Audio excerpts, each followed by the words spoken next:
I'm Jeffrey Witthauer, and you're watching Play Unplugged TV.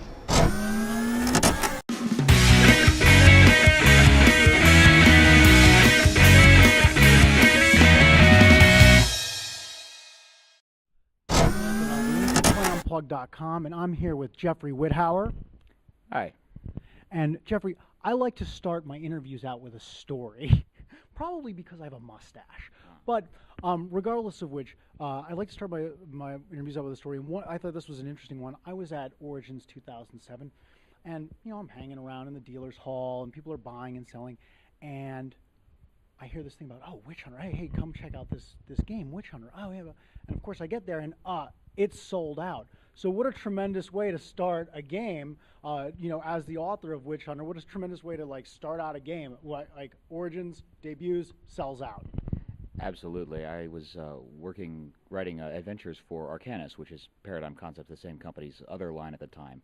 And all of a sudden, I start hearing these rumors that we're designing a swashbuckling horror game. And I'm like, swashbuckling horror? Yeah, like Solomon Kane or like Errol Flynn movies, but with vampires, And when it came out, it was such a tremendous success. Everybody just loved it. We had a lot of people who had done horror games before who helped contribute to it and play test it.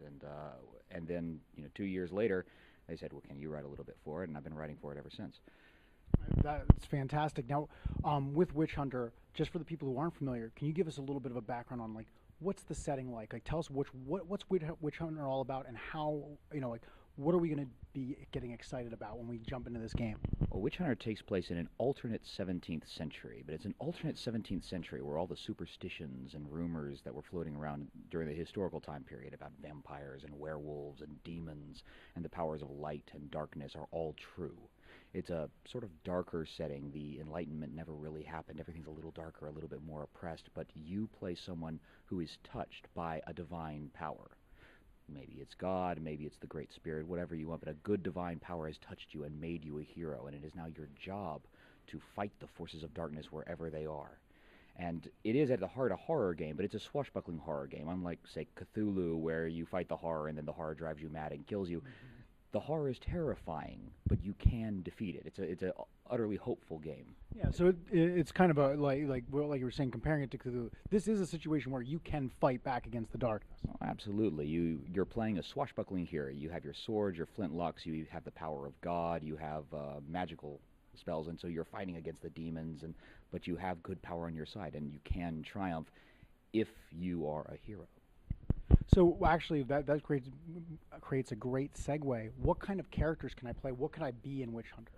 The fun thing about Witch Hunter is the character creation is very open. You choose a background, and over the course of the source books we put out, there are dozens and dozens of different backgrounds.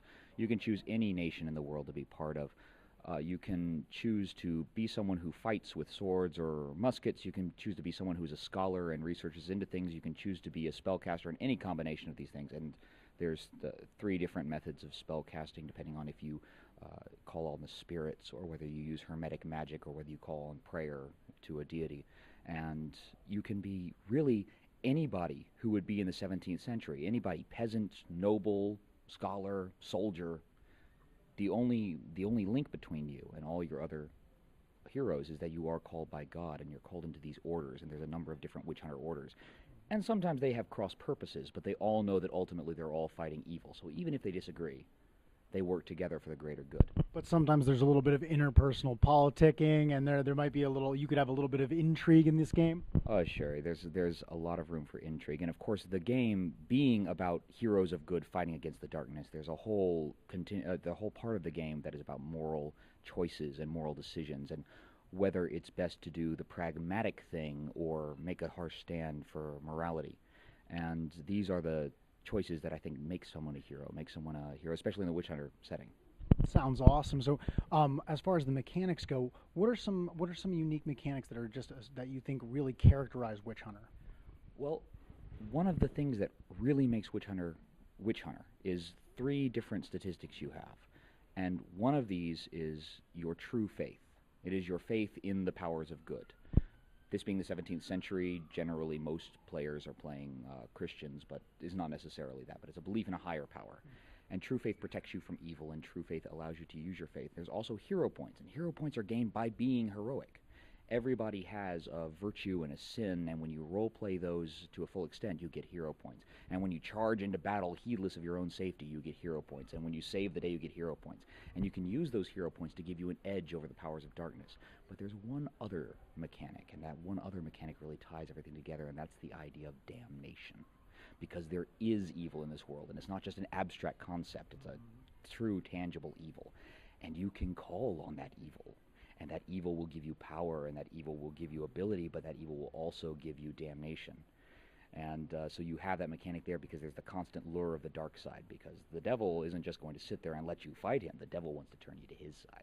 I like that. So kind of if you're willing to dig deep into that and try to use darkness against itself, but you run that risk of becoming corrupt yourself. Oh yeah, it's the idea of you can't fight evil with more evil without it corrupting you. You know, you gaze into the abyss, and the abyss also gazes back into you, that whole idea.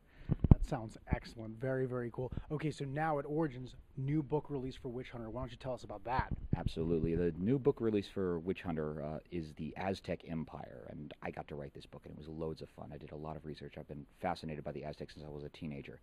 But the Aztecs in Witch Hunter, the 17th century, in our world, Cortez, of course, led his conquistadors and defeated the Aztecs. But in the Witch Hunter world, the Aztecs had blood magic. And the Aztec worshipped these evil deities that gave them tremendous power. So Cortez came, and the Aztecs beat him.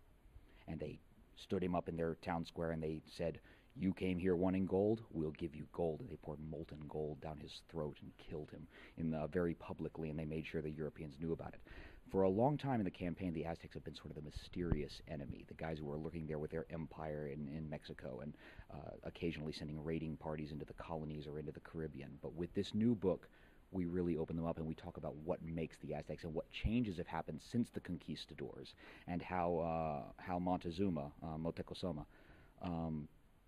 has become this sort of hideous, evil, twisted creature. But despite all the evil, the Aztec Empire is a very evil place, a very dark and depressing place. There are witch hunters in the Aztec Empire who are fighting for good within there. So there's new witch hunter orders that you can play.